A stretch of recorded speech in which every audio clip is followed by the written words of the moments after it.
The dawn broke softly over the Atlantic, painting the sky in shades of gold and violet. João tightened the ropes on his small wooden boat, carved by his grandfather's hands decades ago.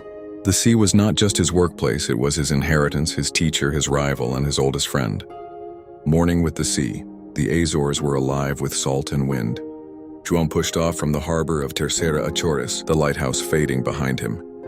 The ocean here was deep and ancient, a place of whales, tuna, and mystery. He knew the currents like veins in his own palm. The sea told stories. When gulls circled low, when waves shifted strangely, when the air smelled different, it all meant something. Today he cast his nets with quiet hope. Fishing was never certain. Some days brought a bounty of tuna and mackerel, other days nothing but empty nets and aching arms. Yet he never cursed the ocean. It gave what it wished, and a fisherman's heart had to bend like the tide.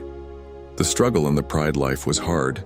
Storms could rise from nothing, black clouds sweeping across the horizon. João had lost friends to the sea, men swallowed by waves taller than houses. Yet still every morning he returned. Because the sea was not just risk, it was survival. His wife sold the catch in the village market, calling out prices while neighbors gathered. The children helped mend the nets, their small fingers quick among the twine. The whole family's life spun around what João pulled from the water.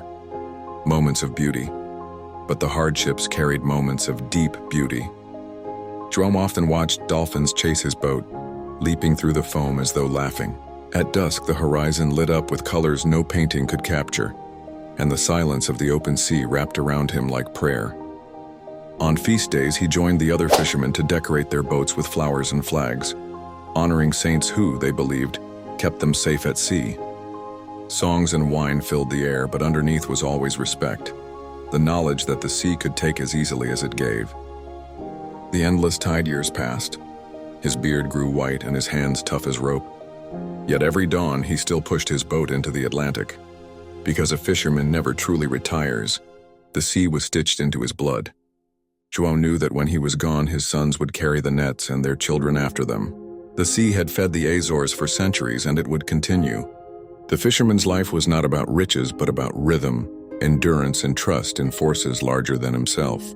And as the waves rocked him gently, João whispered the same words he always did. "The sea is my church, my grave, and my home."